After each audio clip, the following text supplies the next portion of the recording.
Hey everyone, and welcome back to Swift Guitar Lessons for another Patreon lick of the week.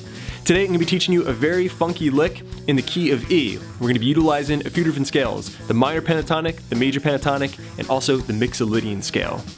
So I'll break all that down for you, including the lick, and then also show you some of the rhythm technique that I was using in the jam track, which you can play over at the end of this video. I got the tabs available for you at patreon.com/swiftlessons. Now, let's get started with your tutorial. Alright, a close look at the fretboard, getting started with today's lick of the week. A funky lick over an E7 or E9 chord. And I'm calling this a funk lick because of the rhythm that we're playing over top of, but this could be applied to many different genres, especially blues. Okay, so I'm going to play the lick for you one more time real slow. It's going to sound like this.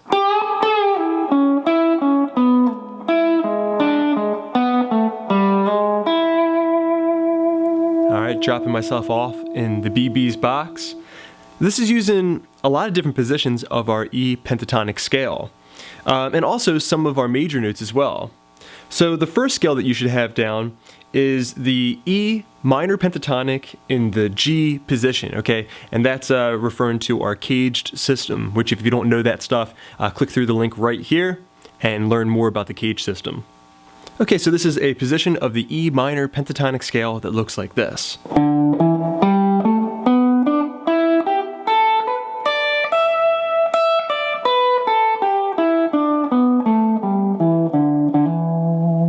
And there's your root on the 12th fret, low E string. Lots of great licks in this box.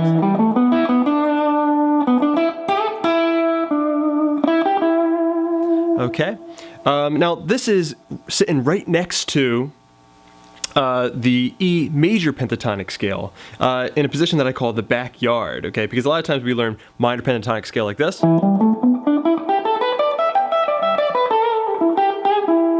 Now major pentatonic is going to have the same exact shape, but starting from the pinky here.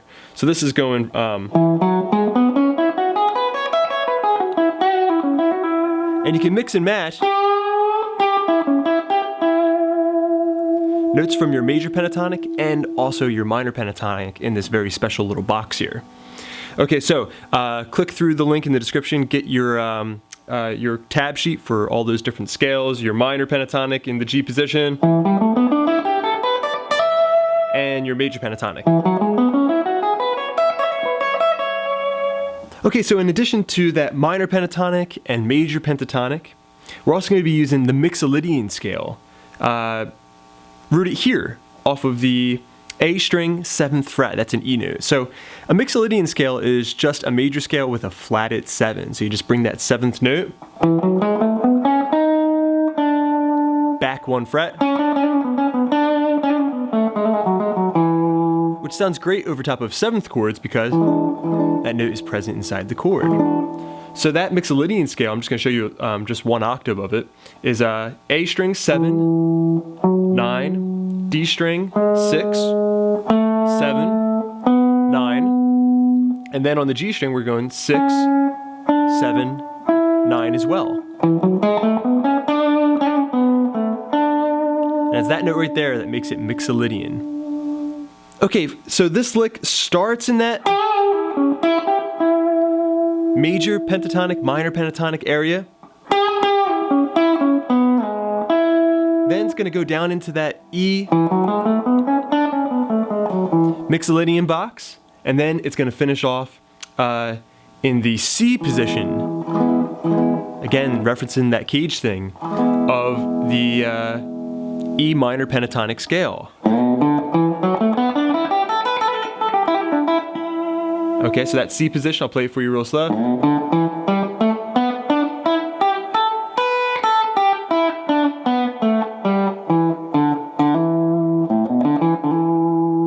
Okay, so a quick recap on those boxes. We had the G position of the E minor pentatonic scale.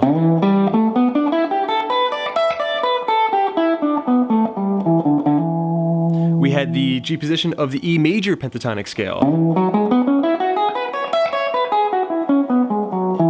Okay, and that's that position that I call the backyard, front yard, backyard concept. Very powerful tool to help open up your soloing. You can click through that link to learn more about that.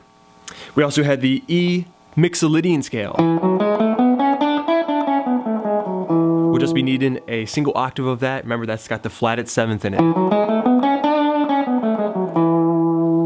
All right, and then we also had the C position of the E minor pentatonic scale. I know this is a lot, but this is really how a lot of high caliber licks work. All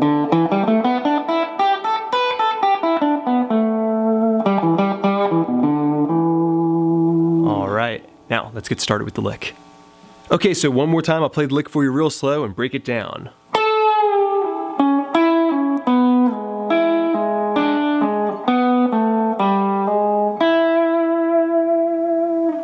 Okay, so that began with a back bend. We're taking our pinky, putting it on the G string 12th fret, bending first, then letting it descend down to its natural pitch.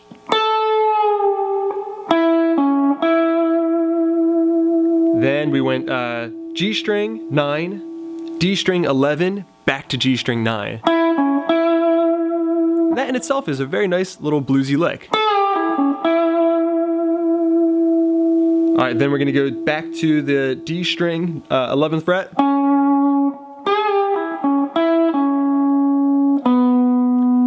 9th fret D string. Then I'm going to slide down to the 6th fret D string. So far we have.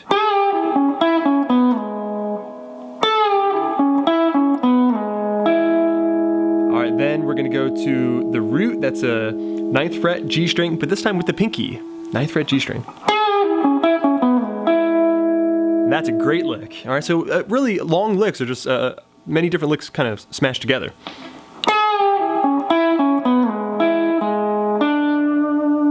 So there I went.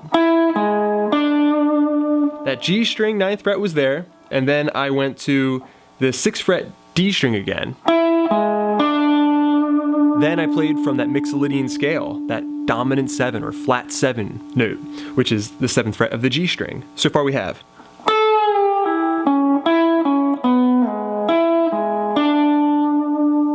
Then I'll go back to the D string 6th fret.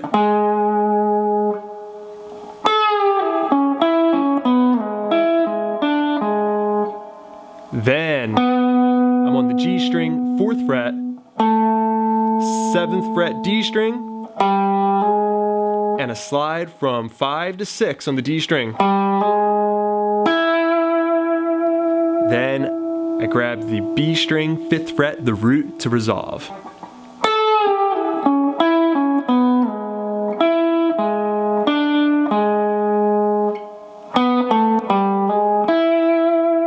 Okay, so practice this lick section by section. Each little part is another addition to your vocabulary, and it's going to come back to you in various different ways as you're improvising or writing your own solos.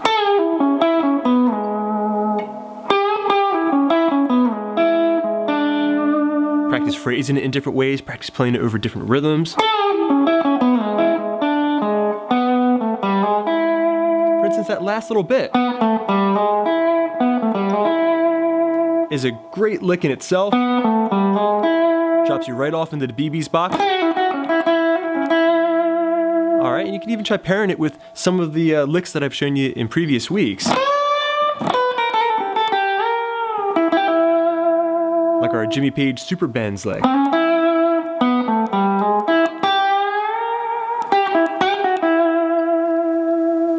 Alright, for today's lick of the week. Okay, so before you run, I'm going to share with you some of the things that I was doing in the rhythm track. Now we built that lick over an E9 chord. And I played it in two different ways. First, an abbreviated version here using the 12th frets of the high E string, B string, and the 11th fret of the G string. Really great funk chord. It has that Prince vibe to it, right? And then I slid into an E9 chord. So that is a shape that we have here on the 7th fret A string root, all right, our E note. So that's a 7 with the middle finger, the D string, 6, and then with my ring finger, really just down to the B string is the 9. So that means that a lot of people are going to play it with their ring and pinky. But I like to go all the way down to the high E string just to grab a little bit more of that treble end.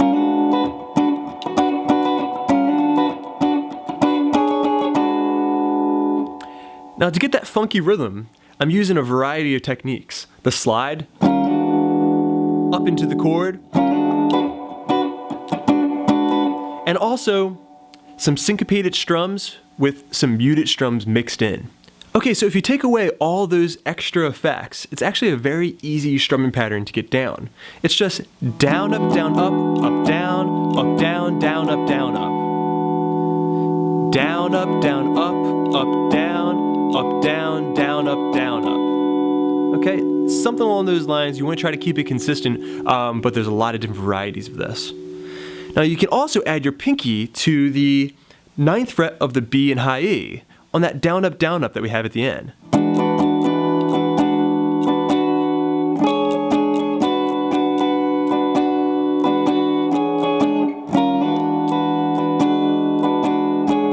Okay, so now you're looking for that syncopated sound, and to get that, you just have to squeeze the hand whenever you want to hear something.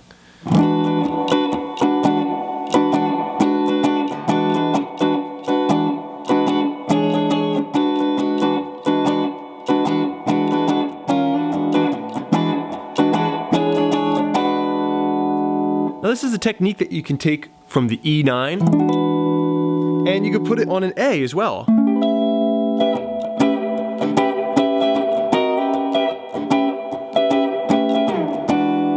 All the way through a 12-bar blues.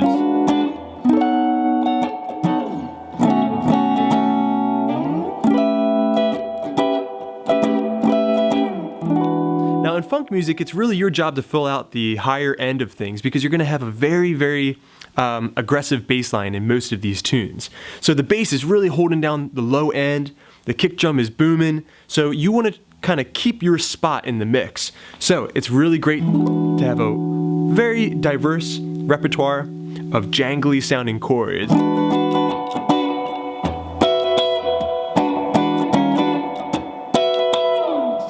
In your repertoire. Alright everyone, thanks so much for checking out this oh so funky lick of the week. Thanks so much to my supporters at patreon.com/swiftlessons for making this and so many other lessons possible. I got many more coming up, so keep checking back. Please subscribe, please share.